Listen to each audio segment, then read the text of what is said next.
नमस्कार, आप देख रहे हैं हल्ला बोल टीवी। मैं हूं असद अली। पप्पू यादव राहुल गांधी के सामने कांग्रेस अध्यक्ष राजेश राम के लिए सभी से भिड़ गए और कहा कि राजेश राम की वजह से आज रविदास जाति के लोग कांग्रेस से मजबूती के साथ जुड़ रहे हैं। आइए इस पूरे मामले को विस्तार से समझते हैं हल्ला बोल टीवी के संपादक दीपक शर्मा से। देखिए, जिस मीटिंग का जिक्र आप कर रहे हैं अली, उस मीटिंग में राहुल गांधी, मल्लिकार्जुन खड़गे समेत मात्र 18 लोग मौजूद थे जी। और उसमें इस पर चर्चा हुई कि बिहार में कुछ नेताओं की मांग है कि राजेश राम को हटा दिया जाए प्रदेश अध्यक्ष। पप्पू यादव पूरी मजबूती से राजेश राम को और अधिक शक्तियों के साथ अध्यक्ष बनाने की मांग पर अड़े रहे जी।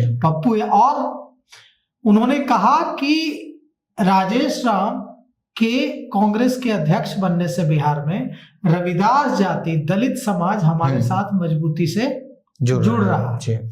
और यह चुनाव में भी दिखा है कि रविदास जाति के वोट हमें मिले हैं। रविदास जाति जहां जहां भी संख्या है अच्छी, वहां हमें वोट मिले हैं। राहुल गांधी ने इसे स्वीकार किया। राहुल गांधी ने मीटिंग में कहा कि हाँ, ऐसा है। और राहुल गांधी ने बिहार कांग्रेस कमेटी के अध्यक्ष राजेश राम को हटाने या कार्रवाई करने या उनके अधिकारों में कमी करने के बजाय उन्हें और ज्यादा अधिकार दे दिए। और उन्हें जो टैलेंट कमेटी बनी है, जो बिहार में प्रवक्ताओं को ढूंढेगी, रिसर्चर को ढूंढेगी, जो मीडिया पैनलिस्ट को ढूंढेगी, उसका चेयरमैन बनाया गया है। और जो कमेटी बनाई गई है उसमें 150 लोगों को रखा गया है। कोऑर्डिनेशन कमेटी बनाई गई है। ये कोऑर्डिनेशन कमेटी राजेश राम को रिपोर्ट करेगी और ये कोऑर्डिनेशन कमेटी राजेश राम को मदद करेगी, ना कि ये राजेश राम को सुपरसीड करेगी। जो ये खबरें चल रही थी कि मीटिंग में राजेश राम को हटाने का फैसला राहुल गांधी ने लिया है, विधायकों ने उनको हटाने की मांग की है, नेताओं ने उनको हटाने की मांग की है, और राहुल गांधी ने कह दिया है कि ठीक है, एक कमेटी बना देंगे और राजेश राम को हटा देंगे। ये बात पूरी तरह से गलत है। राजेश राम पर और ज्यादा विश्वास राहुल गांधी और मल्लिकार्जुन खड़गे ने जताया है। और यह जो मीटिंग हुई है, इस मीटिंग में राजेश राम और ज्यादा मजबूत होकर लौटे हैं और इसका असर भी दिख रहा है कांग्रेस के कार्यक्रमों में। जहां कांग्रेस के कार्यक्रमों से, जो बिहार कांग्रेस कमेटी के जो कार्यक्रम हो रहे थे, उससे नेता लगातार दूरी बना रहे थे। लेकिन जब दिल्ली से लौट कर आए हैं राजेश राम, तो उनके जो पार्टी के कार्यक्रम हो रहा है उसमें तमाम बड़े नेता शामिल होने लगे, क्योंकि सबको ये बात समझ में आ गई है कि राजेश राम को हटाने की उनकी जो मुहिम है वो फेल हो गई। राजेश राम और ज्यादा बिहार कांग्रेस कमेटी में ताकतवर हो गए। राहुल गांधी ने मीटिंग में राजेश राम को हटाने की मांग कर रहे 2 नेताओं को फटकार भी लगाई है, डांट भी लगाई है। और उन्होंने कहा है कि एक दूसरे का पैर खींचने के बजाय अपनी ऊर्जा, अपनी एनर्जी पार्टी को मजबूत करने में लगाई है। उन्होंने यह भी कहा है कि कैसे केरल में कांग्रेस पार्टी काम कर रही है, उससे बिहार को सीखना चाहिए, बिहार के कांग्रेसियों को सीखना चाहिए। केरल का उदाहरण दिया, केरल की मिसाल दी। और कुल मिलाकर के अब बिहार में कांग्रेस पार्टी टैलेंट हंट करेगी। मतलब वैसे लोग जिनका राजनीति से नाता नहीं है, उनको प्रवक्ता बनाएगी, जो अच्छा बोलने वाले, जो राजनीति की समझ रखते हो लेकिन राजनीति में नहीं है, अच्छा बोलते हैं, उनको प्रवक्ता बनाएगी, टैलेंट हंट करेगी। रिसर्चर रखेगी जो रिसर्च करके चीजों को सामने लाएंगे, और पैनलिस्ट भी ढूंढेगी। और जरूरी नहीं है कि वो कांग्रेस पार्टी के नेता हों, वो जो दूसरे क्षेत्रों में जो राजनीति की, बिहार की अच्छी समझ रखने वाले लोग हैं, उनको जोड़ने की कवायद की जाएगी। और इसके लिए मॉल और दूसरे मॉल में भी स्टॉल लगाएगी कांग्रेस पार्टी, और दूसरे जगहों पर भी स्टॉल लगाएगी। और ये मुहिम शुरू होने जा रही है जल्द।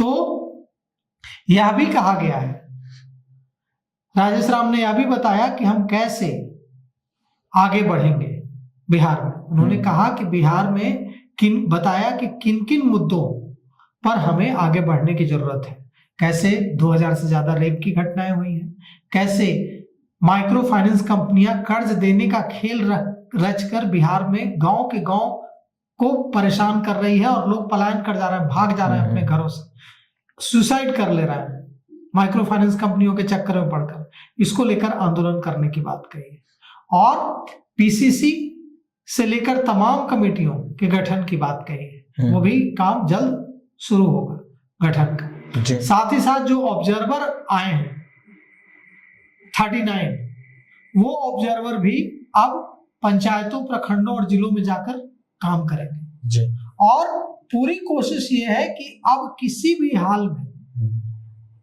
कांग्रेस पार्टी राष्ट्रीय जनता दल के साथ मिलकर काम नहीं करेगी। कांग्रेस पार्टी अब राष्ट्रीय जनता दल और कांग्रेस के बीच कोई नाता नहीं रहेगा। कांग्रेस पार्टी ने यह फैसला ले लिया है कि हम राष्ट्रीय जनता दल के साथ अब किसी तरह का कोई वास्ता नहीं रखेंगे। ये बहुत बड़ी बात है। लोग कहते थे जानकार कि ऐसा हो ही नहीं सकता है कि कांग्रेस पार्टी आरजेडी का साथ छोड़ दे, लेकिन ये हो गया है। अब कांग्रेस पार्टी ने आरजेडी के पीछे पीछे घूमने से इनकार कर दिया है। और क्यों किया इनकार? क्योंकि कांग्रेस पार्टी को यह समझ में आ गया है कि आरजेडी के साथ रहकर कभी उनका भविष्य यहां नहीं बन सकता है। कभी कांग्रेस 80 के दशक वाली कांग्रेस नहीं बन सकती है। कांग्रेस कभी बिहार में आरजेडी के साथ रहकर मजबूत नहीं हो सकती है। इसलिए कांग्रेस ने फैसला लिया है कि हम भविष्य में कोई भी चुनाव आरजेडी के साथ नहीं लड़ेंगे।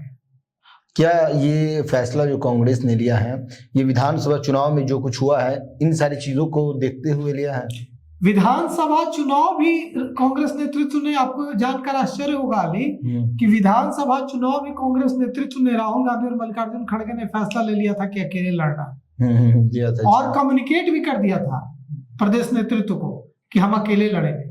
आप 243 सीटों पर आप कैंडिडेट दीजिए, लेकिन चूंकि तैयारी उस हिसाब से नहीं हुई थी कि 243 सीटों पर कैंडिडेट देने, इसलिए फिर सिंबल इन लोगों ने बांटना शुरू किया और गठबंधन में चुनाव लड़ा। नहीं तो नीतिगत फैसला हो गया था कि 243 सीटों पर इसी बार से चुनाव लड़ना। तो कुल मिलाकर के कांग्रेस और राष्ट्रीय जनता दल का ऑफिशियल तलाक अब हो गया और अब राहुल गांधी कांग्रेस तेजस्वी यादव के साथ खड़ी नहीं रहेगी, विधानसभा के अंदर भी खड़ी नहीं रहेगी। और जन स्वराज पार्टी से तेजस्वी यादव अब आरजेडी के नेता रहेंगे, विधायक दल के, वे महागठबंधन के नेता नहीं रहेंगे वहां। वे सिर्फ राष्ट्रीय जनता दल के जो विधायक हैं उन 25 विधायकों के नेता रहेंगे। पूरा महागठबंधन के सारे विधायक यानी कांग्रेस के 6 विधायक उनके पीछे खड़े नहीं रहेंगे। उनकी अपनी लड़ाई होगी। यह इस बात पर पूरा फैसला हो गया है। आप कुछ पूछ रहे थे? क्या ये रहा था कि जनसुराज पार्टी के साथ कांग्रेस गठबंधन करेगी? नहीं, उस पर भी हुआ है कि नहीं करेंगे, उस पर भी हुआ है कि नहीं करेंगे।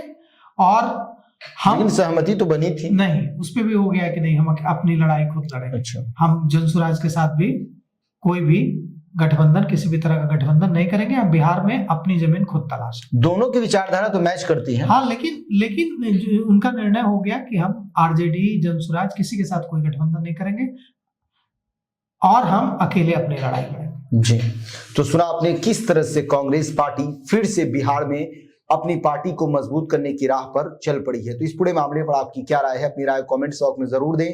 तो फिलहाल इस पेशकश में इतना ही। आगे की खबरों के लिए बने रहें हल्ला बोल टीवी के साथ। धन्यवाद।